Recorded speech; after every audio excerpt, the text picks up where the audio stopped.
One of Tidus's most striking features is his blonde hair, so it's surprising to consider that while the game was in development, his hair colour was actually much darker. At the Square Millennium event that was held in the year 2000, early footage of Final Fantasy X was shown, which revealed the black-haired Tidus running around an area that looks like the Calmlands.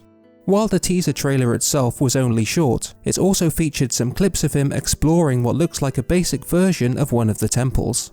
It's interesting to consider that the footage that was shown seems so different to the final version, given that it was revealed only about a year or so before the game's release in Japan.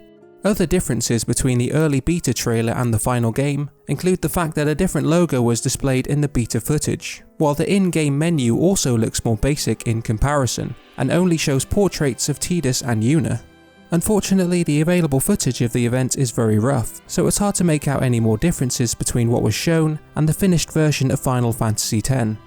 Even so, it makes you wonder when exactly it was decided to change his hair colour from black to blonde, to bring him closer to the theme of the sun, given that it's a key aspect of his character. In fact, Tidus' name originates from the Okinawan word Tida, which does literally mean sun. This also explains why the sun crest and sun sigil are used late in the game in order to get your hands on his celestial weapon, Kaladborg. Interestingly, while the name Kaladborg is used for his celestial weapon in the English localization of Final Fantasy X, this isn't the case in other versions. In the original Japanese version, as well as in the Italian and German versions, it is instead called Ultima Weapon, while this is further shortened to Ultima for the French localization. The Spanish version, however, saw the sword given the name of Arma Artima, which essentially means the same thing. Arma means weapon, while Artima is the name that was used for the Ultima spell. Another sword-related fact is that one of the designs used for Tidus' swords has the word Guardian inscribed on the blade, which is a pretty cool detail. The pronunciation of Tidus' name has been the cause of some debate over the years, mainly because it was never spoken out loud during Final Fantasy X itself, due to the fact that you can of course change his name if you wish to. Personally, after I had first played the game, I had always assumed that it was pronounced Tidus and not Tidus. However, as mentioned briefly earlier, the origin of his name is the Okinawan word Tida. It wasn't until he featured in Kingdom Hearts that his name was included in voice acting for the first time, where it's said by Wakka and pronounced as Tidus. James Arnold Taylor, his English voice actor, has told the story of how exactly the official pronunciation came about in a video on his channel.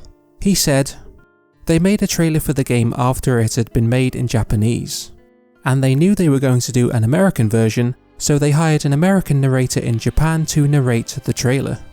And the narrator pronounced it Tidus, and pretty much everybody there, not really speaking much English, assumed that must be the proper way to pronounce it in English. And they put it out there and they said, well, that's how it was pronounced in the trailer, so that is the way you pronounce his name.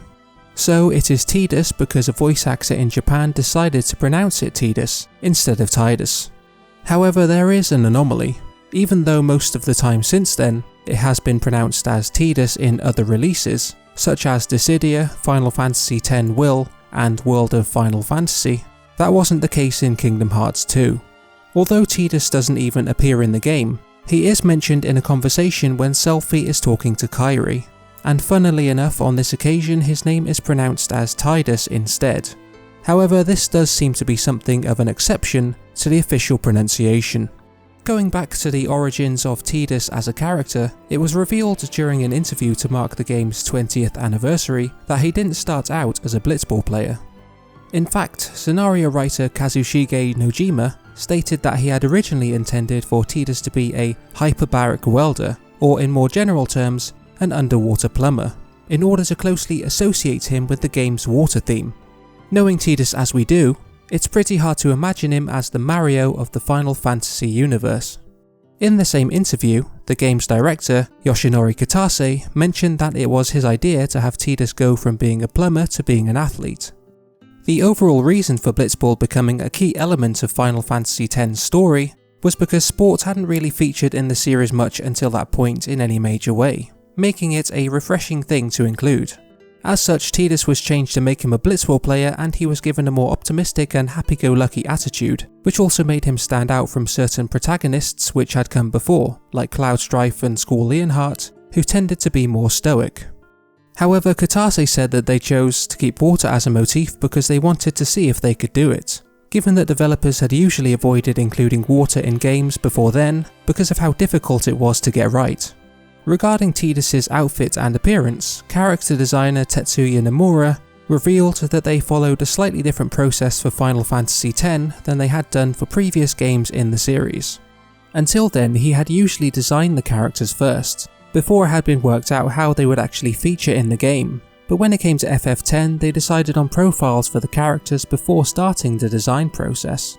This is why Tidus' outfit still has a resemblance to something that a plumber or labourer might wear, in the sense of him wearing overalls, though Nomura did alter his appearance to also make it look more athletic and sporty.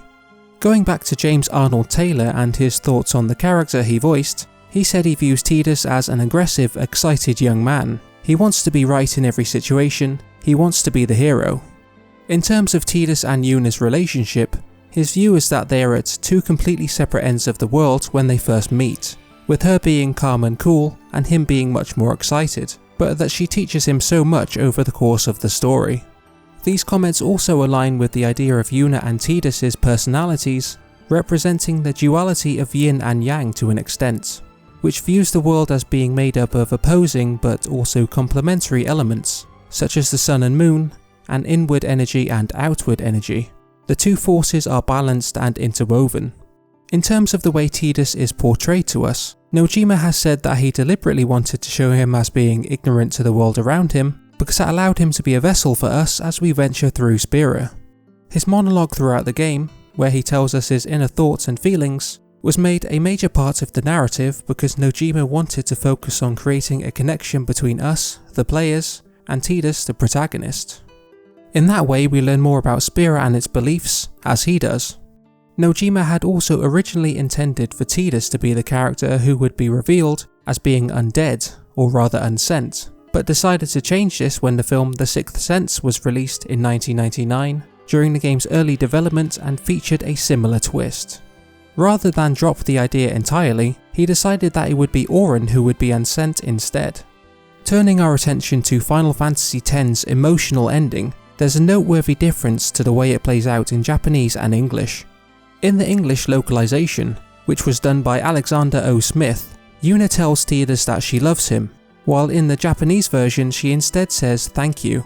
Speaking about the reasons behind making this change, Smith said in an interview that Arigato and I love you can play very similar roles in their respective languages, and that the Western audience expects an outward declaration of love, even though that's un-Japanese. He pointed out that the lip movements for the two phrases happen to match pretty much perfectly, which also helped him to make the decision. Perhaps unsurprisingly, Smith mentioned that he checked with Nojima in order to get it signed off, knowing that it could prove to be quite a controversial change. Okay then, that just about wraps up this video. Please do let me know which facts you found most interesting by leaving a comment below. Also, do you have any interesting facts of your own about Final Fantasy X that you would like to share? If you do, then it would be great to read those as well. And if you enjoyed this video, please give us a thumbs up and subscribe as well if you aren't already. Anyway, until next time, thank you for watching.